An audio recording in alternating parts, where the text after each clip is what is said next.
Esta tarde tenemos un tema que es muy importante, pero que sobre todo es trascendente para el desarrollo de nuestra vida cristiana, y le he puesto por título Un futuro fructífero. Diga conmigo, un futuro fructífero. Una vez más, un futuro fructífero. Yo le hago una pregunta y le pido que no me la responda, pero que la responda con convicción hacia usted mismo. ¿Cómo imagina su mañana? ¿Cómo le gustaría que fuera? ¿Qué es lo que anhela alcanzar de aquí a los próximos 5 o 10 años? ¿En qué punto de la vida le gustaría estar? ¿En un punto más alto? ¿En un punto más bajo? Creo que naturalmente todos desearíamos estar en una mejor posición. Todos desearíamos que nuestro futuro fuese mejor. Así que para ello hay que aplicar el consejo de Dios. ¿Le parece? Déjeme decirle que hoy vivimos en un periodo muy especial de la historia de la iglesia. Un periodo en el cual la iglesia atraviesa por estrechez, y si bien para muchas personas los momentos de aflicción, dificultad y oposición son tiempos difíciles y de falta de oportunidad, para nosotros, los que estamos en Cristo, debemos saber que todo tiempo, sin importar la forma en la cual éste se presente delante de nuestros ojos, es un tiempo de oportunidad, crecimiento y ensanchamiento. El mundo puede ver estrechez, el mundo puede ver aflicción, el mundo puede ver dolor, el mundo puede ver un panorama desértico. Pero aún para nosotros, los hijos de Dios, los panoramas más difíciles son tiempos de oportunidad, crecimiento y ensanchamiento. Esta expresión y forma de visualizar la vida me lleva a comprender la forma en la cual un hombre anheló con todo su corazón romper con la inercia que arrastraba su vida hacia un futuro incierto. Él tomó la decisión y la determinación de involucrar a Dios en el curso de su historia. Y como lo podremos observar en las Escrituras, cada vez que incluyes a Dios en tu vida, tu historia y su curso le abren un espacio al propósito de Dios para cada uno de nosotros. Así que si algo necesitamos para que nuestra vida y nuestro futuro sea fructífero, es abrir un espacio para que el reino de los cielos se establezca y el gobierno de Dios se exprese a través de nuestra vida. Acompáñeme por favor a primer libro de Crónicas, capítulo 4, versos del 9 al 10. Y vamos a tocar una historia que es bastante breve, pero que es demasiado intensa. Y esta historia es la historia de un hombre de nombre Jabes. Y dice la palabra de Dios en primero de Crónicas capítulo 4, versos del 9 al 10 lo siguiente. Lea conmigo esta primer porción del texto. Jabes fue más importante que sus hermanos. ¿Quiere repetirlo conmigo a la cuenta de 3? 1, 2, 3. Jabes fue más importante. Una vez más, 1, 2, 3. Jabes fue más importante que sus hermanos. Me encanta cuando la Biblia te sintetiza la historia de un hombre en pocas palabras. Porque cuando la palabra de Dios te habla sobre lo que al final vendrá y no te cuenta el cómo vendrá, significa que tenemos la oportunidad de involucrar al cielo en nuestra vida para que suceda tal y como Dios quiere que sea. Entonces, en esta porción de la Escritura, pareciera de pronto que la Escritura nos muestra el final de la historia, porque nos dice que Jabes fue más importante que sus hermanos. Pero ¿cómo fue que Jabes llegó a este punto? Fíjense lo que la Escritura nos enseña. Cuando su madre le puso ese nombre, dijo: con aflicción lo he dado a luz. El nombre Jabes en el hebreo suena como la palabra dolor o aflicción, desgracia. Imagínense entonces que la madre de Jabes sufre mucho en el dolor de parto. Finalmente nace y le preguntan, ¿cómo quieres que se llame tu hijo? Y ella sufrió tanto que lo primero que vino a su mente fue, pónganle desgraciado, porque me hizo sufrir durante su nacimiento. Hay una sentencia sobre Jabes. Hay una señal que va a marcar el rumbo de su vida. Y es que él es una desgracia. Es que él es motivo de aflicción. Él es motivo de dolor. Y Jabes podría haberse quedado en una esquina llorando y diciendo, es que yo soy motivo de dolor para toda la gente que me rodea.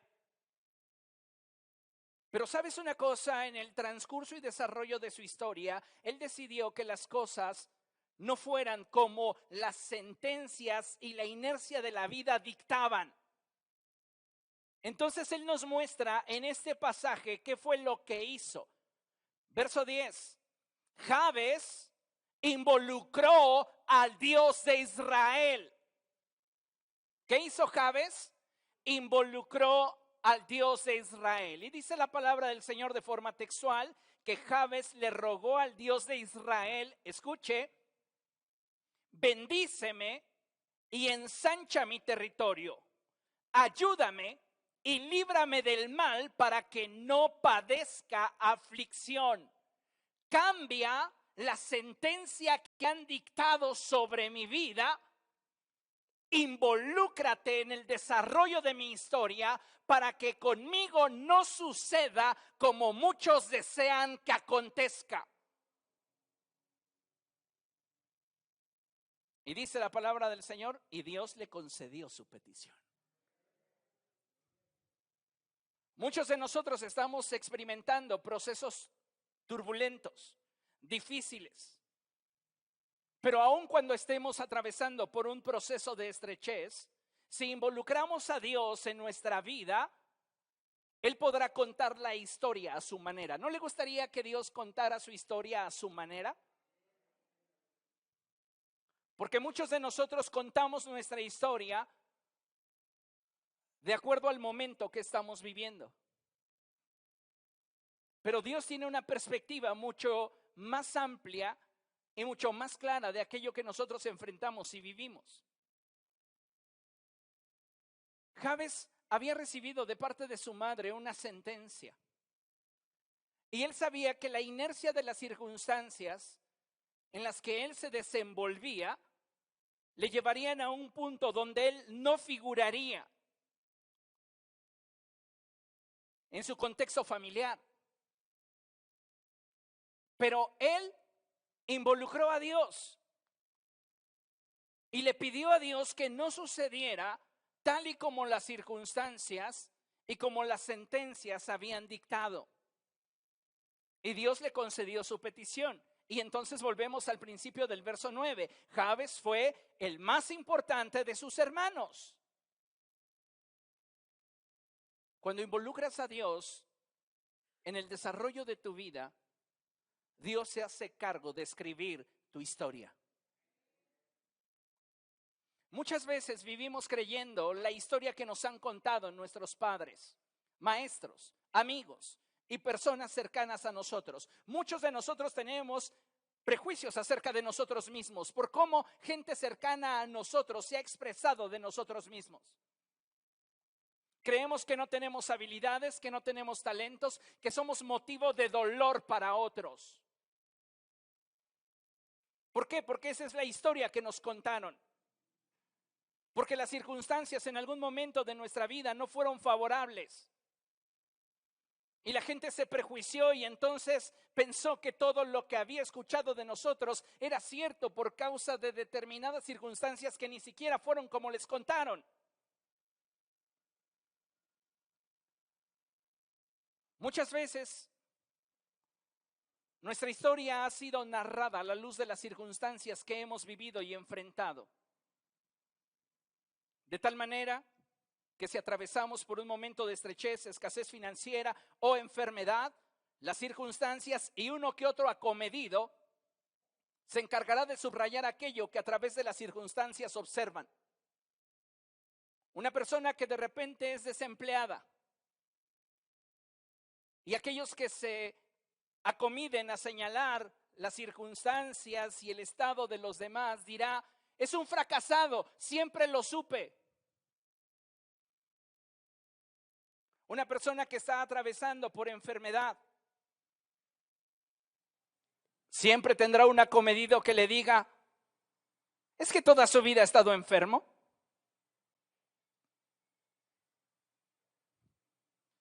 Muchas veces nos dejamos llevar por la forma en la cual otros describen nuestra historia. El problema es que muchas veces estamos creyendo a la narrativa de aquellos que interpretan nuestras circunstancias. Fíjese bien las palabras que estoy empleando. La gente interpreta porque no conoce tu vida de fondo, no sabe todas las situaciones que tuviste que enfrentar, que tuviste que vivir, que has tenido que reponerte, y emiten un juicio a la ligera. Porque están interpretando tus circunstancias. A mí mucha gente me ha dicho: es que siempre estás enojado. Lo que puedo llegar a concluir es que es gente que ignora más de mí que lo que conoce.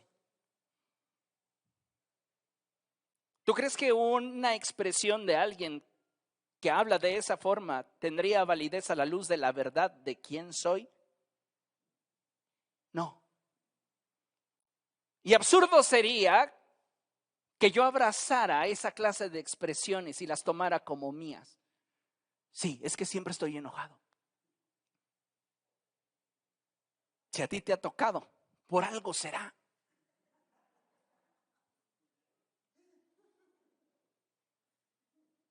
Pero no significa que yo sea así. ¿Me explico? Muchas veces estamos creyendo la narrativa de aquellos que interpretan nuestras circunstancias. No se ocupan de conocernos, pero nos juzgan de acuerdo al contexto de lo que hemos vivido, atravesado o enfrentado. Desgraciado, le dijo la madre de Jabes a su hijo, porque la circunstancia, el momento en el cual se encontraron fue difícil. Pero Jabes dijo: no, yo no me quedo con esa sentencia. Yo no voy a abrazar ese concepto que tienes de mí. Para ti podré haber sido doloroso, para ti podré haber sido una mala experiencia, pero eso no define quién soy.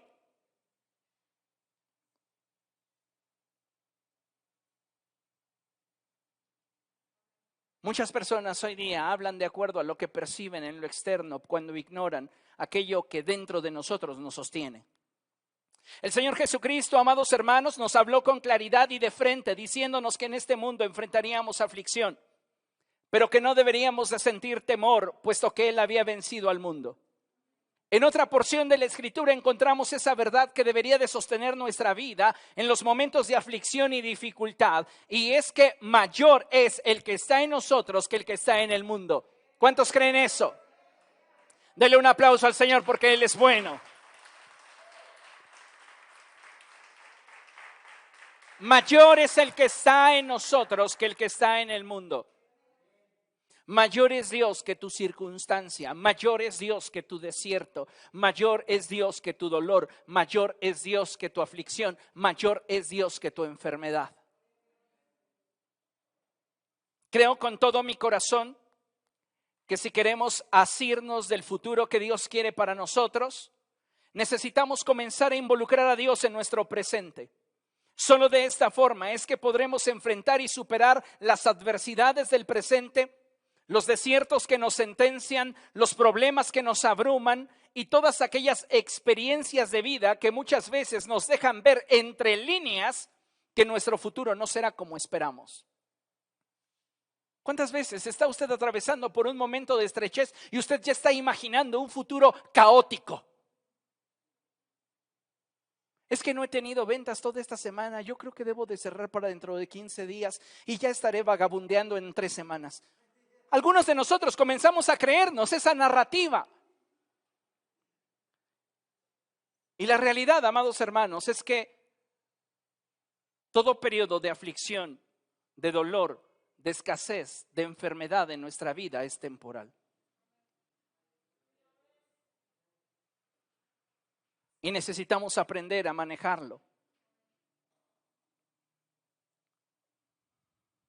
Necesitamos incrementar nuestro nivel de fe.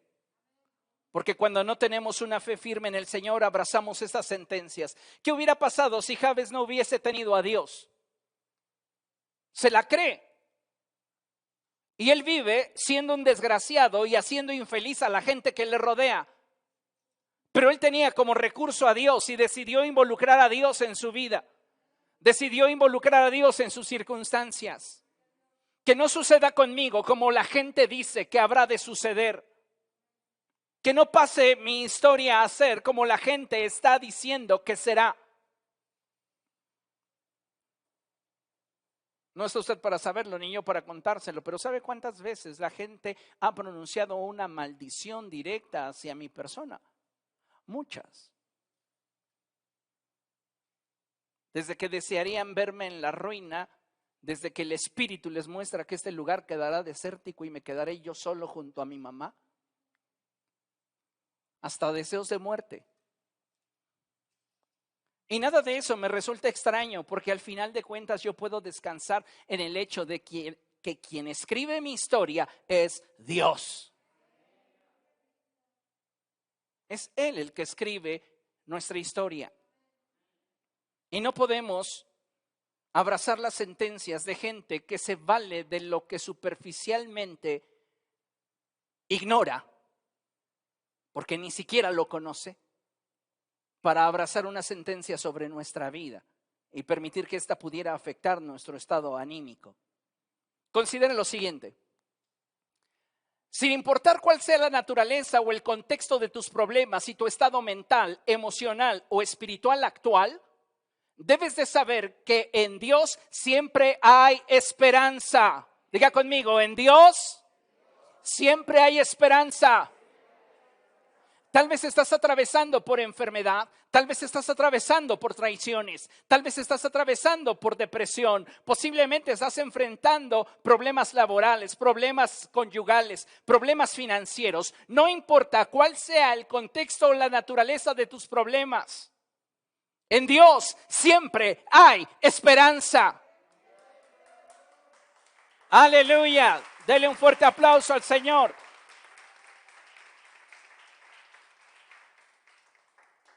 Y solo en la medida que busques y permitas su intervención, es decir, su gobierno, podrás disfrutar de lo que en su corazón Él desea para ti. Ahora, ¿qué crees que Dios desee para ti? No, pues como me he portado, yo creo que solo está esperando abrir la puerta del infierno y lanzarme. Hay personas que son tan hipócritas con su teología. Predican de la gracia, pero no la practican con su prójimo.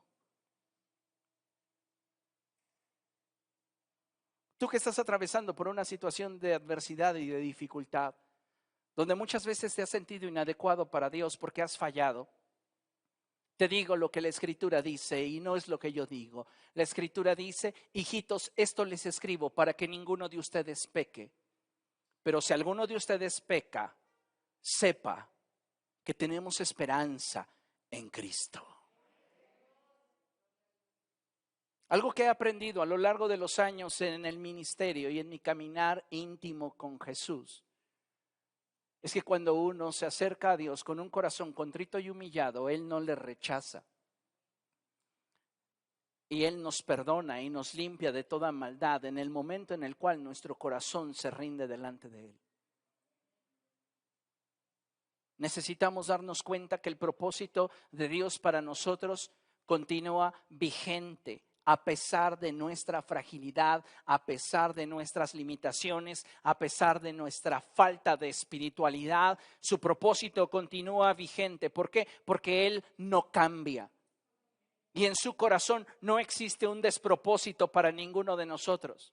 La palabra de Dios dice en uno de mis pasajes preferidos de la Escritura, Jeremías 29:11, Porque yo sé muy bien los pensamientos que tengo acerca de ustedes, dice el Señor, pensamientos de bien y no de mal.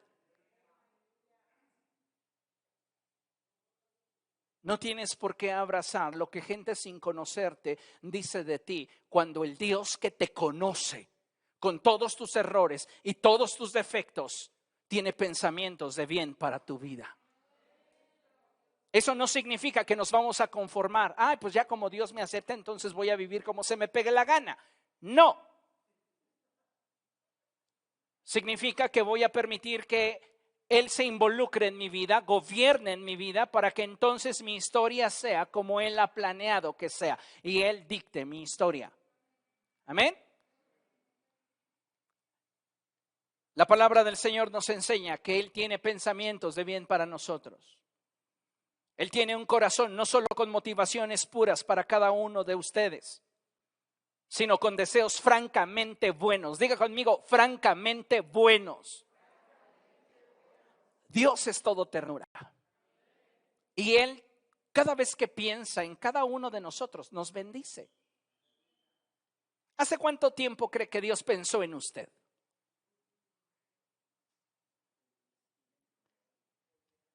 Usted está constantemente en la mente de Dios. Entonces, si cada vez que piensa en mí me bendice, me está bendiciendo a cada instante. Nada más para que se dé cuenta. ¿Cuántos de ustedes se han sentido frustrados y a veces tristes, a veces desanimados porque no han tenido la posibilidad de estrenar algo?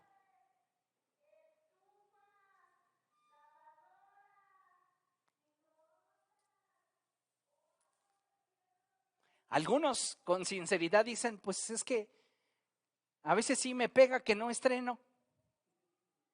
Déjeme decirle algo, yo estreno todos los días. Todos los días estreno. Pues usted porque tiene dinero. No hablo de superficialidades ni de banalidades. Hablo de que estreno todos los días la misericordia de Dios, porque esa es nueva cada mañana. Así que si usted dice que no ha estrenado nada, le falta más Biblia. Aleluya. Su misericordia sobre mi vida hoy es nueva. Estoy estrenando una nueva misericordia, la que ayer disfruté, la que ayer aproveché, la que ayer tuve. Ya no se cuenta para ahora. Hoy es nueva. Y la misericordia de Dios para ti es nueva cada día. Por eso digo que Él tiene deseos francamente buenos para cada uno de nosotros. ¿Sabe cuál es el problema? El problema es que muchos de nosotros estamos invirtiendo nuestro tiempo de manera equivocada. Y por esta causa es que nos resulta imposible participar de lo que Dios anhela para nosotros en lo íntimo de su corazón. Muchos cristianos ocupan demasiado tiempo en preocuparse y otro altísimo porcentaje lo emplea en quejarse y buscar culpables. La realidad es que ni el preocuparnos, ni el quejarnos, ni el encontrar culpables a nuestra situación actual nos puede proporcionar la solución que necesitamos. ¿Cuántas veces preocuparse por una situación le ha dado la solución? ¿Quejarse? ¿Publicar en Facebook sus traumas? No, ¿verdad? No ayuda. ¿Se da cuenta cómo estamos invirtiendo mal nuestro tiempo? En lugar de estar invirtiéndolo en producir soluciones, estamos invirtiéndolo en tratar de victimizarnos. Y el victimizarnos jamás nos va a llevar a ningún lugar seguro, salvo la frustración. Pero no es ahí donde creo que Dios quiera llevarle. Amados hermanos, necesitamos darle solución a muchos de nuestros problemas, porque muchos de nuestros problemas, escuche bien esto que voy a decirle, no se limitan a la cuestión natural o material. En ocasiones, la solución que necesitamos trasciende tan profundamente que requiere una transformación en lo más profundo de nuestro ser. Si eres objetivo, tu problema real no es un problema financiero. Tu problema real no es un problema de salud, aunque te duele el cuerpo, aunque te sientas triste. Tu problema de fondo no tiene que ver con tus conflictos matrimoniales o familiares con tus hijos, o el desempleo o la escasez financiera. Tu problema de fondo está en lo íntimo de tu corazón, porque aunque todo eso desapareciera, aún podrías seguir sintiendo insatisfacción en lo íntimo de tu ser. Hay quienes se atreven a decir que si tuvieran salud, dinero y amor, serían completamente felices. Ay, si yo tuviera salud, dinero y amor. Sentirían que sus vidas tienen la plenitud y experimentan la satisfacción que siempre anhelaron. Sin embargo, algo que podemos constatar a través de la historia y de miles de testimonios es que cuando nosotros buscamos la solución a nuestros problemas fuera de Dios, nada tiene el poder ni la capacidad de proveernos lo que solo en la presencia de Dios podemos obtener. ¿Podría usted tener 10 veces más ingresos de los que actualmente tiene? ¿Podría tener una salud como la de un joven saludable de 18 años? ¿Podría usted experimentar el amor en la máxima expresión de romanticismo y pasión que usted pudiera imaginar y aún así sentirse vacío por dentro? ¿Por qué? Porque el único que puede saciar nuestro corazón es Dios. La palabra de Dios nos muestra con claridad cómo son a los ojos de Dios esta clase de personas, las cuales, lejos de buscar su plenitud en Dios, tratan de llenar sus vidas de aquello que consideran pueden darle la satisfacción anhelada. Acompáñenme a Jeremías, capítulo 2, verso 13. Libro del profeta Jeremías, capítulo 2, verso 13. Y dice la palabra del Señor de la siguiente forma: 2 son los pecados que ha cometido mi pueblo. Diga conmigo, son 2 los pecados que hemos cometido. Una vez más, 2 son los pecados que he cometido. Y dice la Escritura, el primero es que me han abandonado a mí, fuente de agua viva. Y el segundo es que han cavado sus propias cisternas, cisternas rotas que no retienen agua. Él es fuente de agua viva, amados hermanos. Y Él desea que usted y yo podamos aspirar a tener una relación con Él de tal manera que, de acuerdo a la renovación que por naturaleza una fuente de agua experimenta, nosotros experimentemos esa clase de renovación. El problema es que estamos cavando para nosotros cisternas. Y lo peor de todo esto es que están rotas, porque no tienen la capacidad de retener aquello que creemos que podría proveernos satisfacción. Considere lo siguiente: cuando el corazón del hombre carece de Dios, carece del elemento fundamental que le permitiría no tener carencia alguna. En otras palabras, si te falta Dios en tu vida, te falta todo. Si tienes a Dios en tu vida y tienes una relación vigente con Él, no te hace falta nada. ¿Puede decir amén? Acompáñenme a Jeremías capítulo 14, verso 3. Y dice la palabra del Señor de la siguiente forma. Jeremías capítulo 14, verso 3. Los nobles mandan por agua a sus siervos, y estos van a las cisternas, pero no la encuentran. Avergonzados y confundidos, vuelven con sus cántaros vacíos y agarrándose la cabeza. Fíjese qué tremenda cosa. Dice la Escritura, 2 son los pecados que ha cometido mi pueblo. El primero, me han abandonado a mí, fuente de agua viva. El segundo es que han cavado para sí cisternas rotas que no retienen el agua. Pero somos tan tercos muchas veces en tratar de buscar nuestra plenitud, nuestra satisfacción lejos de Dios, que insistimos en el asunto. En el capítulo 14, verso 3, dice la palabra del Señor que los nobles mandan por agua a sus siervos y estos van a las cisternas. ¿Cuánto tiempo vas a continuar insistiendo sobre aquello que en lugar de darte satisfacción te deja vacío?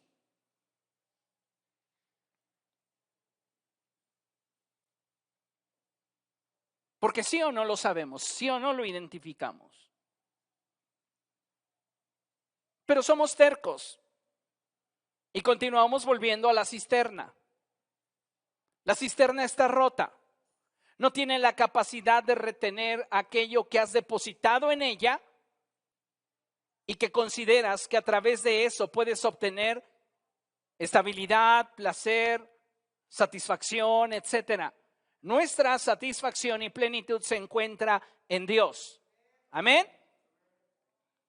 Hoy pareciera de pronto que este cuadro vuelve a tomar relevancia en nuestro tiempo. Parece que de repente la iglesia se ha amoldado en su forma de pensar a las corrientes que rigen sobre la presente generación. Corrientes que enfatizan el placer, el egoísmo y la vanidad por encima de todo. Escuche bien esto. Hoy un alto porcentaje de personas no son felices. Y escuche esto, no porque no tengan nada, sino porque en aquello que tienen no encuentran contentamiento. La gente no es infeliz, no porque no tenga nada, sino porque lo que tiene no le hace feliz, no le satisface. En muchos casos, el corazón del hombre se ha vuelto insaciable y siempre quiere más, olvidándose de que mientras que no trate con esas grietas que hay en su interior, no importa cuánto pueda acumular, siempre va a continuar experimentando frustración e insatisfacción. El Señor Jesucristo, amados hermanos, dijo que la vida de un hombre no depende de los bienes que éste posee. Y cuando hablamos de bienes, nos referimos a todas aquellas cosas que podríamos en algún momento obtener, buscando a través de ello tener satisfacción. Sin embargo, cuando hablamos de una necesidad tan íntima y profunda como aquellas que se producen en nuestra alma y en nuestro espíritu, es que nos damos cuenta que el único que puede saciarnos es Dios.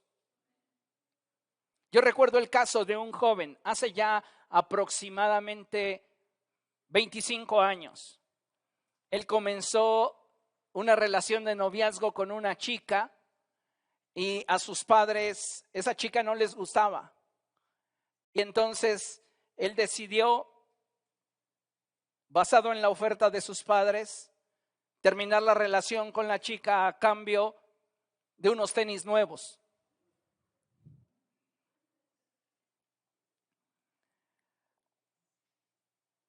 A veces corremos tras aquello que inmediatamente pudiera producirnos satisfacción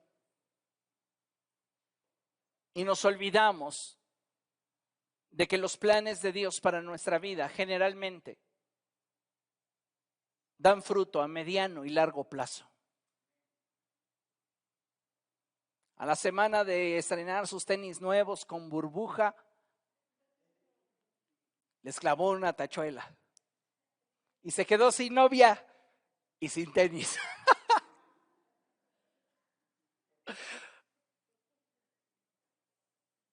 Se dice que Albert Einstein dijo: si queremos resultados diferentes, tenemos que hacer cosas diferentes.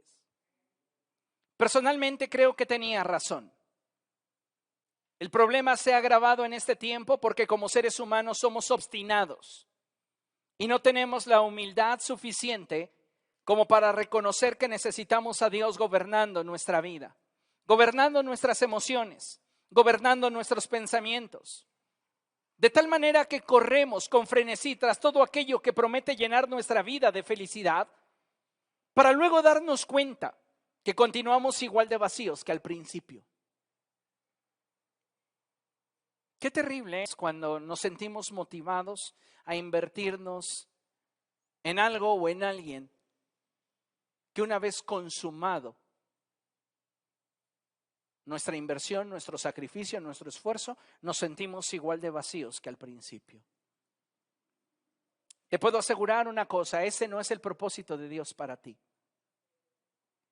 Consideremos lo siguiente. En Lucas capítulo 4, versos del 28 al 30, la palabra de Dios nos muestra algo que es muy importante que considerar. Pero antes de leer este pasaje bíblico, por favor prestemos atención a lo que tenemos proyectado en la pantalla. Y dice así: como hijos de Dios debemos de renovar nuestra mente constantemente con la palabra de Dios y afirmar nuestra identidad de tal manera que cuando atravesemos por momentos de estrechez, en lugar de derrumbarnos, podamos enfrentarlos y superarlos, sabiendo que nuestro destino no debería estar determinado por las circunstancias que enfrentamos y mucho menos por las sentencias que terceros emiten en contra nuestra. Debemos aprender a involucrar a Dios y avanzar hasta que su voluntad se cumpla en nuestra vida. Y vamos a Lucas, por favor, porque este pasaje es uno de los pasajes que más me sorprenden en los evangelios. Y es el evangelio de Lucas, capítulo 4, versos del 28 al 30. Y dice la escritura así: al oír esto, todos los que estaban en la sinagoga se enfurecieron. Jesús hacía enojar a la gente que en torno a él estaba. ¿Por qué? Porque les hablaba la verdad. Porque les predicaba de aquello que exponía su corazón. Y Jesús está haciendo una comparativa sobre el hecho de cómo Israel no ha alcanzado a ver la gracia de Dios sobre de ellos y cómo reiteradas veces Dios ha estado buscándoles, pero ellos han tenido un corazón duro.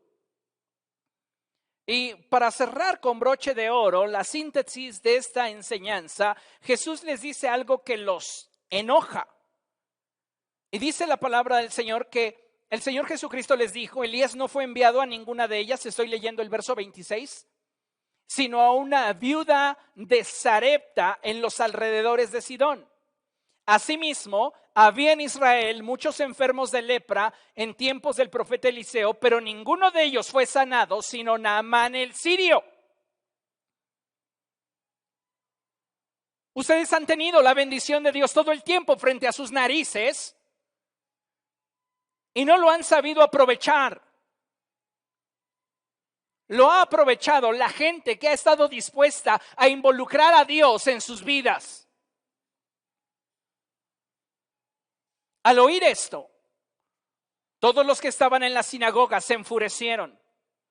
Se levantaron, lo expulsaron del pueblo y lo llevaron hasta la cumbre de la colina sobre la que estaba construido el pueblo para tirarlo por el precipicio. ¿Cómo se imaginan que llevaban a Jesús? Joel, ven, quítate tus lentes porque te voy a golpear.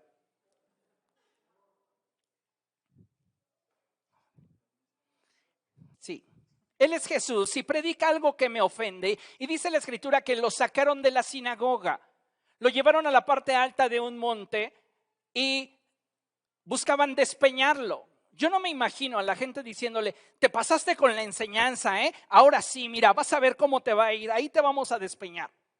No, ¿verdad? No creo que lo hayan hecho así. Seguramente le dijeron: sájate de aquí. Perdón.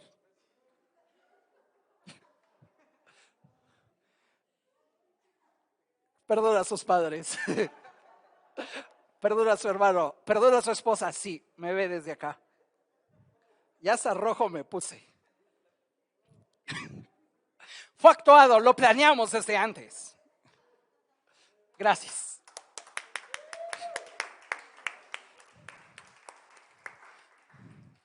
Entonces, yo me imagino ese cuadro en el cual toman a Jesús y lo empiezan a empujar, y Jesús está dejándose llevar en la inercia de las circunstancias.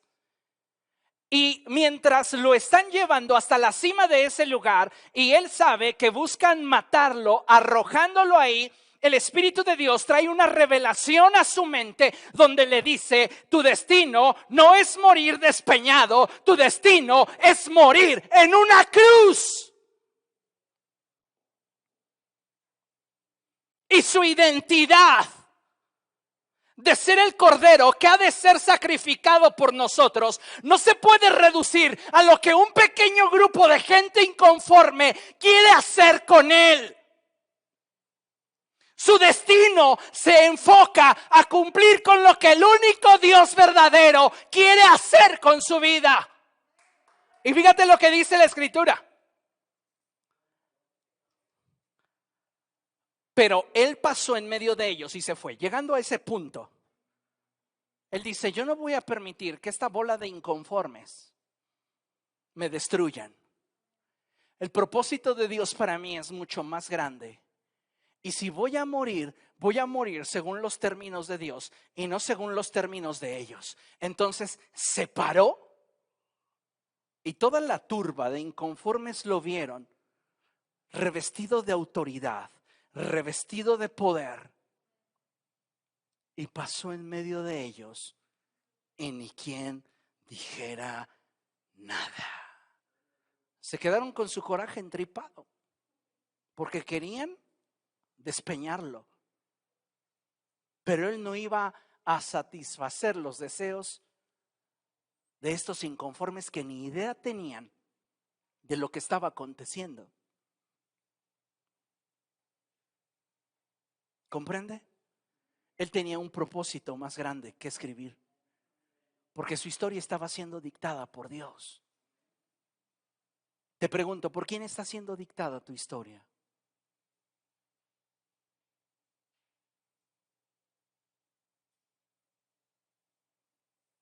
¿Cuántos de ustedes se han sentido que los están empujando y llevando a ese punto alto de la colina, donde las circunstancias pareciera que están dictando que el tiempo de tu final está llegando? La gente se expresa de ti, habla de ti, y muchos de ellos ignorando la verdad, ignorando la realidad. Y creemos que nuestro destino está llegando ahí donde, bueno, pues sí es la voluntad de Dios que me arrojen por el despeñadero. No, no es la voluntad de Dios para mí. La voluntad de Dios para mí es que yo vaya a la cruz, dijo Jesús.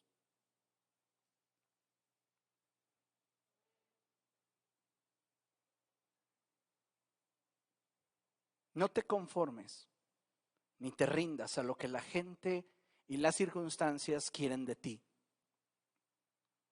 Extiéndete a lo que Dios ha dicho acerca de ti. Y para ello necesitamos involucrar a Dios. Necesitas más que nunca involucrar a Dios en tus circunstancias. Entonces esta viene a ser la pregunta del millón. ¿Cómo involucramos a Dios en nuestra vida? La primera cosa que podría sugerirte es que lo busques. Pero que lo busques de veras. ¿Cómo buscamos a Dios? Sugerencias. Oración, leyendo su palabra, memorizando su palabra, meditando su palabra, exponiendo el corazón, proclamando su palabra, obedeciendo su palabra, viviendo la palabra. ¿Se da cuenta? Ignorantes no somos.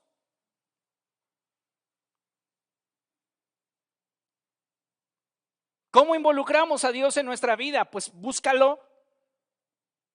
Ay, pero si eso me implica orar. ¿Sabe que hay un altísimo porcentaje de gente que entra a la consejería desanimado? Porque sabe que el pastor al final de la consejería le va a decir: debes de orar más, debes de leer más tu Biblia, debes de rendirte al Señor, obedecer la palabra de Dios. ¿Para qué voy y le digo si ya sé lo que me va a decir? ¿Y por qué no lo haces?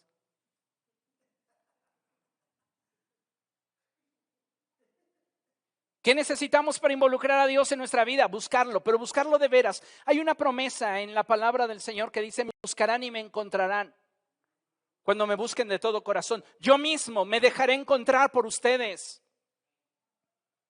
El apóstol Pablo mismo expresa y dice que Dios está cercano a cada uno de nosotros. Tan es así que aún si nosotros lo buscásemos a tientas, lo encontraríamos. Imagínese usted que le pongo una venda a Joel, ya no se la pongo para ya no molestarlo, pero le pongo una venda a Joel en los ojos, apago las luces y le digo, encuéntrame.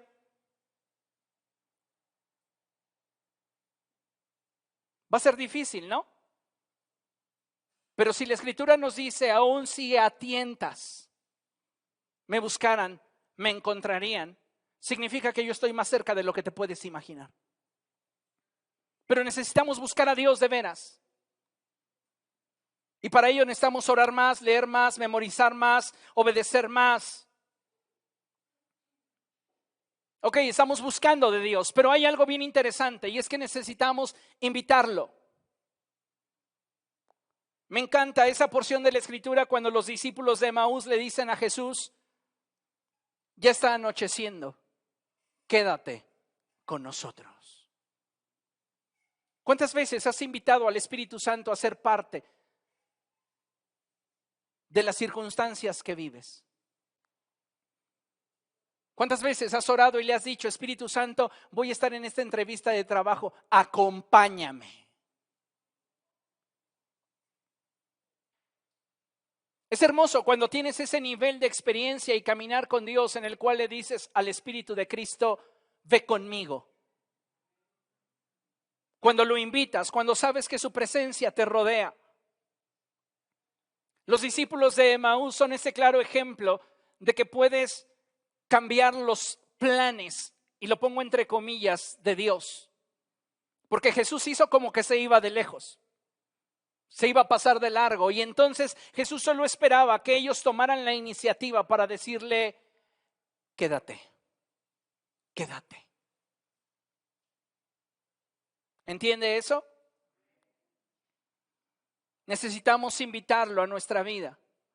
3, debemos hacerle partícipe de lo que enfrentamos. Algunos de ustedes están avanzando en el punto número 1, están avanzando un poco en el número 2, pero cuando llega el número 3, como que de repente esa sentencia de que nada en tu vida va a cambiar, todo va a seguir igual, todas las situaciones en ti van a ir a menos, nos hacen desistir de hacerle partícipe de lo que estamos enfrentando. Nos justificamos diciendo, pues Él lo ve todo. Él sabe cómo estoy sufriendo. Él sabe cómo le estoy pasando. Él sabe las consecuencias que vendrán. No.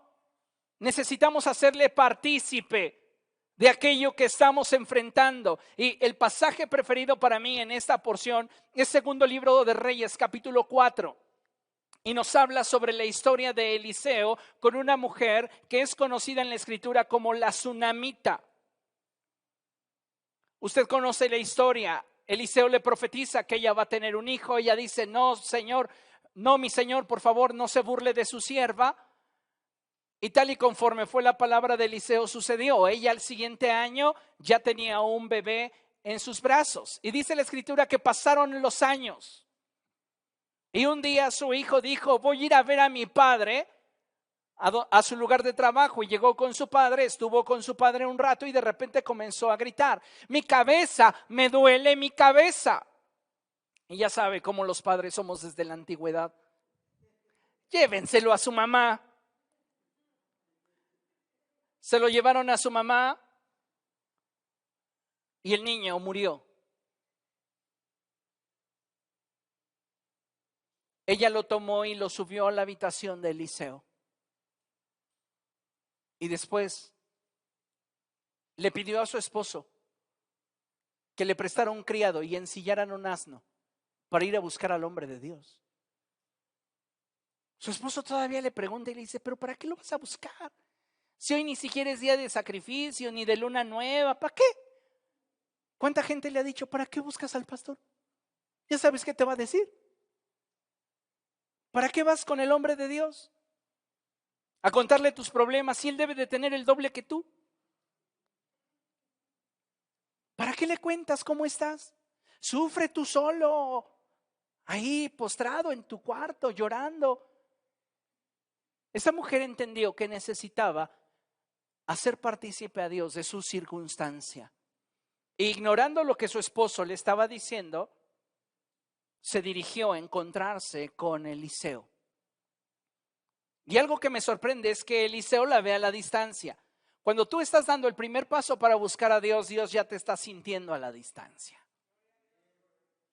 Ahora hay algo bien interesante porque Eliseo le ordena a Giesi que salga al encuentro de esta mujer, le pregunte qué tiene y esta mujer literalmente ignora a Giesi. Dice, lo que yo tengo que tratar lo tengo que tratar directamente con Eliseo.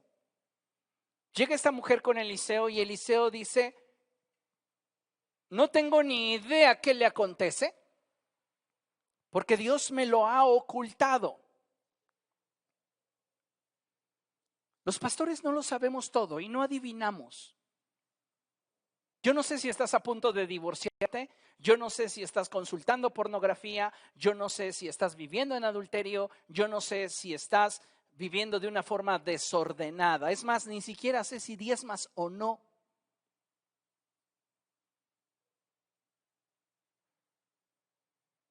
Desde que inicié mi pastorado, esa fue mi determinación.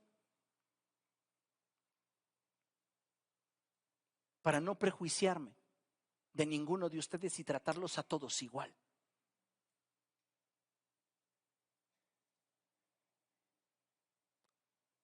El punto aquí es que Eliseo no lo sabe y en un nivel bajo o en un nivel inferior es la vida pastoral. No lo sabemos todo y nos tienes que contar qué es lo que acontece.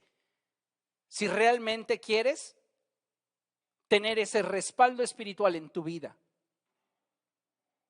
Ahora, en el siguiente nivel, Dios todo lo sabe, Dios todo lo conoce. Y nos dice la palabra de Dios que Eliseo fue con la mujer hasta su casa y subió a la habitación y después de haberse colocado sobre el niño muerto, este resucitó y lo entregó a su madre. Lo que quiero enfatizar es que si queremos que Dios escriba nuestra historia, debemos hacerle partícipe de lo que enfrentamos. Y tenemos que expresarle nuestro sentir.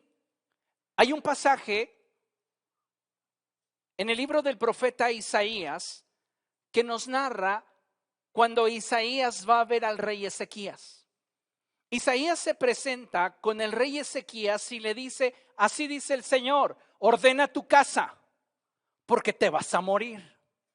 De esta enfermedad no te levantas. ¿Qué hizo Ezequías? Llamó al notario y le dijo, ¿sabe qué? Quiero hacer unos cambios de último momento. No, se volteó en su cama y comenzó a hablar con Dios. Y le dijo, no me quites la vida aún.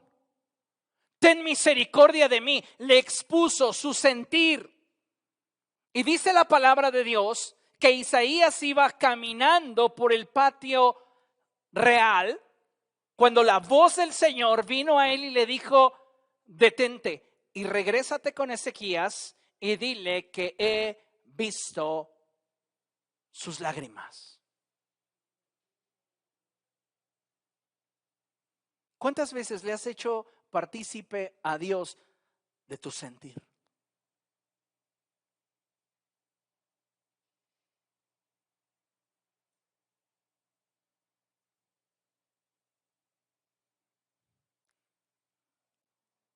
Hace algún tiempo me gané una expresión y era la expresión de que yo no tenía alma, porque no lloro. No es que no llore, no es que no sienta, es que desde que Cristo vino a mi vida, entendí dónde tenían solución mis problemas.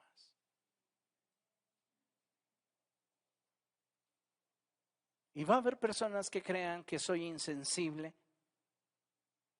que no tengo un corazón, pero la realidad es que mis lágrimas siempre están a los pies del Señor. Y si Él me ha visto llorar, permítame la expresión, y tal vez le suene dura o egoísta, nadie más merece verme llorar. Porque mucha gente toma esos momentos para herirte más. Entonces he preferido siempre derramar mis lágrimas a los pies de Jesús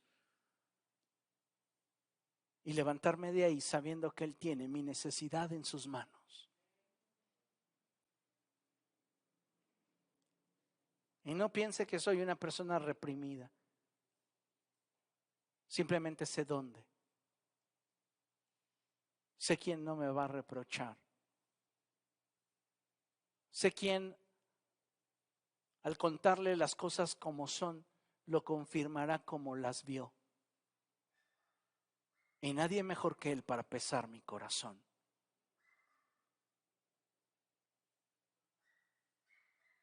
Así que usted decide si llora en Facebook, donde sirve de entretenimiento, o a los pies del Señor.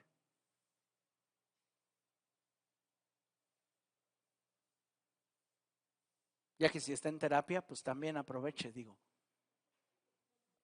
Ahí llore. Pero qué importante es aprender a expresarle nuestro sentir a Dios.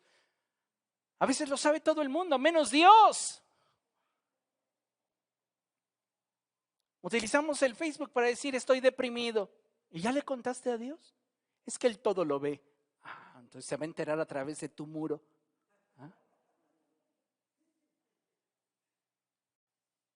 Exprésale tu sentir, hasta tu enojo, tu molestia.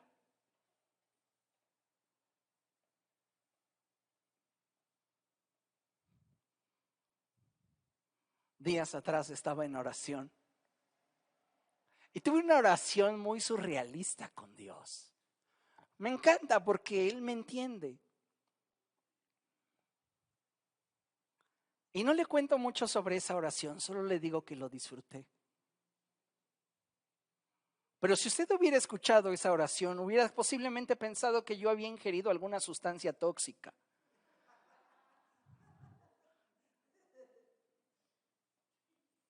Pero esa oración me trajo paz.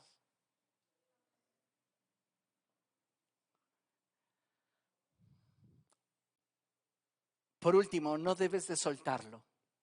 Si ya lo has buscado y te has salido al encuentro y lo has invitado a ser parte de tu vida, de tu historia, y le has hecho partícipe de lo que estás enfrentando y le has abierto tu corazón para que Él conozca tu sentir, no lo sueltes. ¿Sabes que algunos cristianos cuando enfrentan ese momento de estrechez, y subrayo momento porque es temporal, tienden a perder la fe de forma permanente? ¿Qué es lo que estoy diciendo? Que perdemos la fe de forma permanente por circunstancias que son meramente temporales. Leía un artículo y lo publiqué en la página de la iglesia. Si usted no lo ha leído, le invito a que visite la página de la iglesia y ahí lo lea. Y ahí se expresaba en ese artículo algo que me resultó bastante tremendo. Y es que el 25% de la membresía de las iglesias cristianas a nivel global, al atravesar por la pandemia, tomaron la decisión de no volver a sus iglesias. Yo cuando platico con los pastores de la asociación y los pastores de la red, generalmente una de las preguntas después de cómo has estado, qué ha habido, es ¿cómo está tu congregación? ¿Tuviste bajas? Y el porcentaje oscila entre el 25 y el 40% de congregantes que decidieron apartarse de Dios.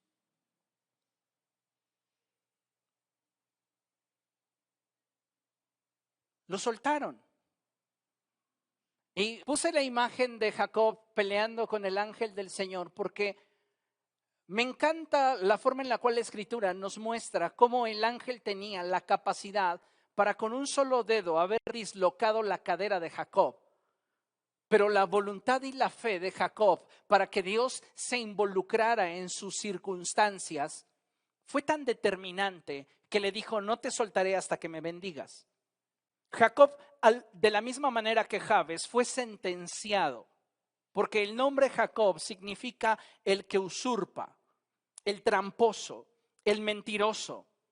Y las circunstancias de su vida lo arrastraron en esa inercia.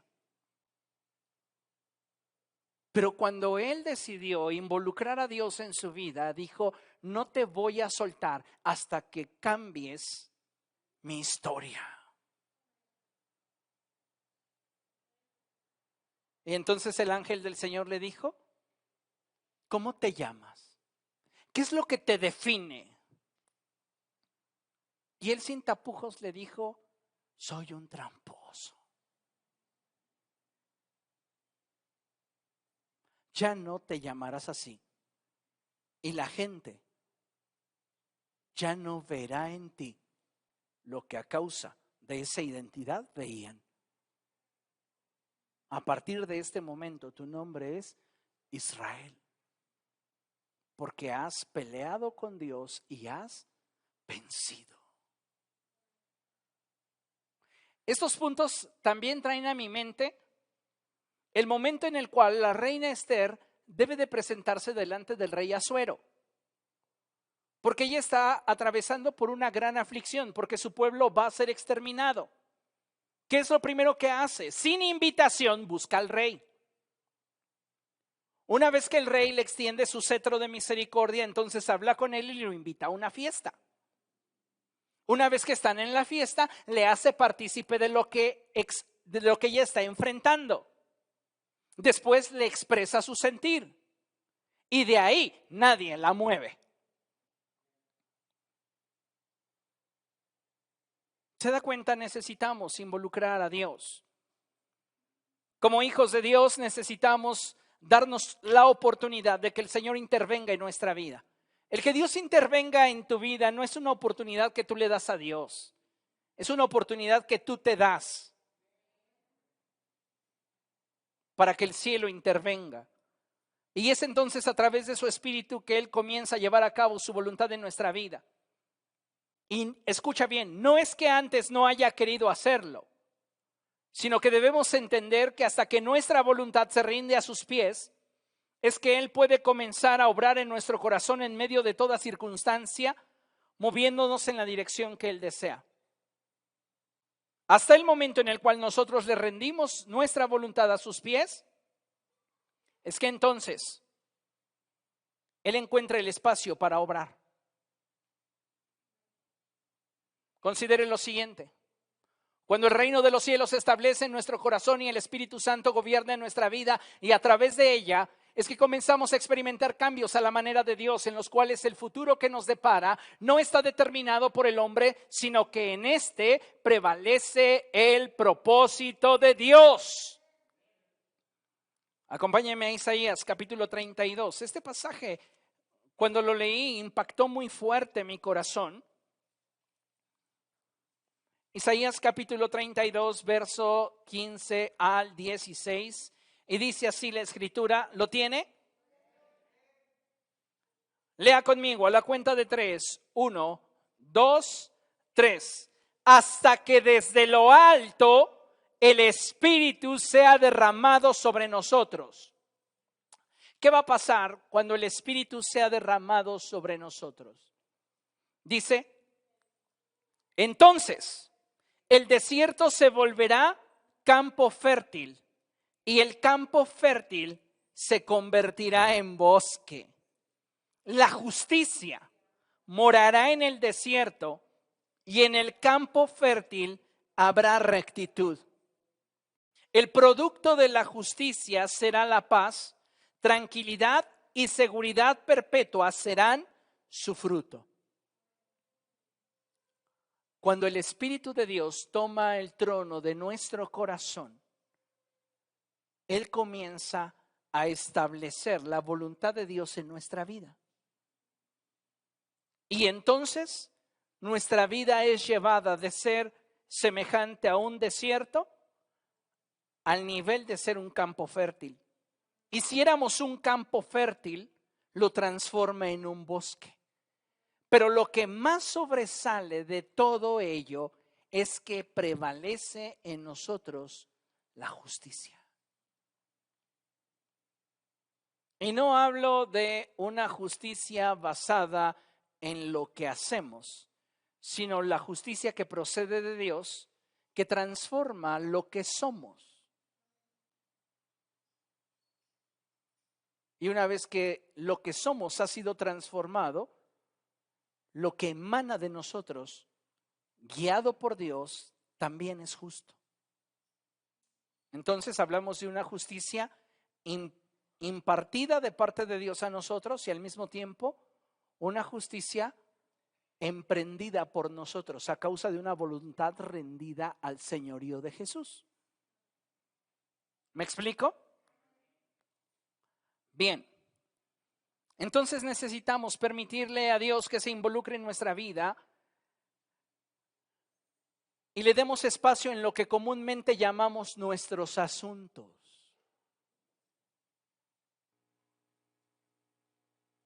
Deja que Dios se involucre en tu vida y ríndele aquello que llamas tus asuntos. Cuando lo haces, lo que experimentas es un cambio trascendente. Para concluir, leemos Apocalipsis capítulo 21, verso 5. Y dice la palabra del Señor. Vamos a leerlo juntos, por favor, a la cuenta de 3. Lo tenemos proyectado en la pantalla. Y dice así: 1, 2, 3. El que estaba sentado en el trono dijo: yo hago nuevas todas las cosas. Y añadió: escribe, porque estas palabras son verdaderas y dignas de confianza. Puedes depositar tu confianza en lo que Dios ha hablado acerca de ti. Puedes depositar tu confianza en el sentir que hay en el corazón de Dios por ti. Pero para que ese sentir que está en el corazón de Dios invada tu realidad, necesitas darle espacio al Espíritu de Cristo para que Él venga, establezca el reino de los cielos y gobierne a través de tu corazón. Jabes no estaba dispuesto a vivir siendo señalado como una desgracia.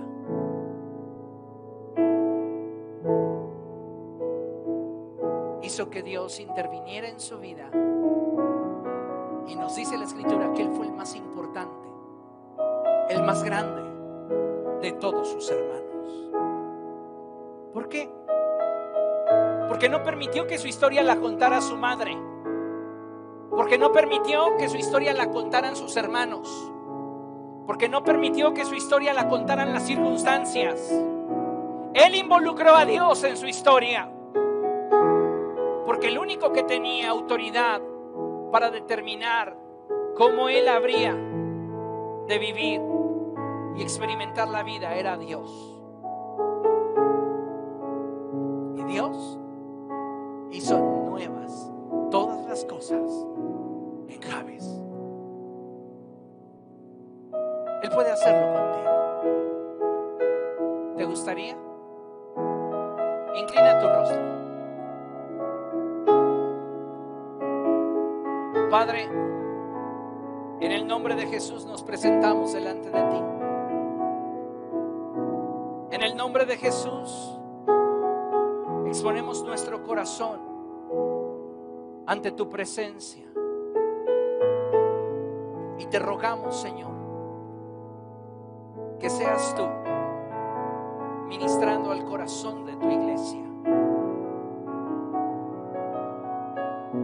Muchos de tus hijos están enfrentando situaciones, Dios, que no han podido superar, circunstancias que no han podido llevar hacia un punto en el cual estén resueltas.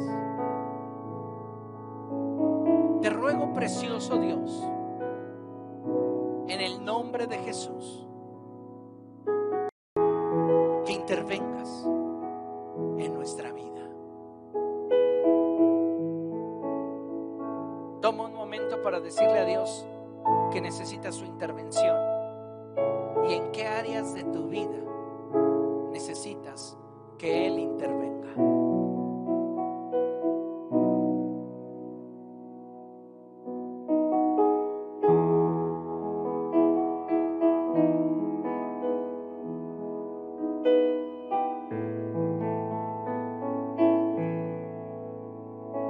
Posiblemente te has encontrado con personas que te han señalado porque se decepcionaron de ti.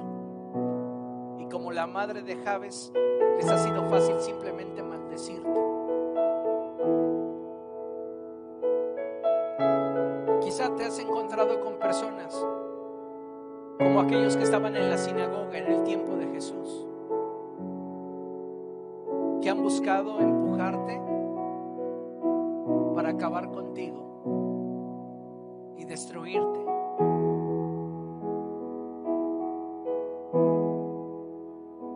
Pero este es un día especial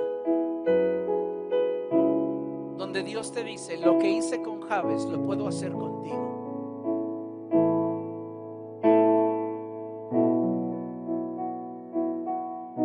Yo puedo hacer en ti nuevas todas las cosas.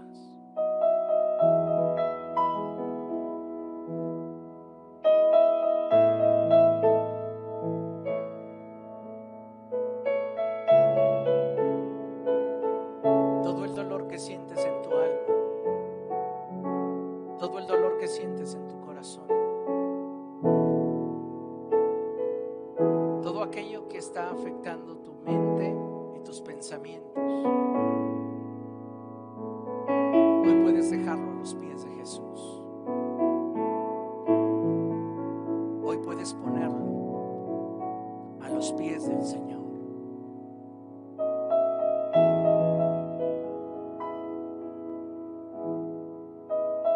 Oh, precioso Espíritu.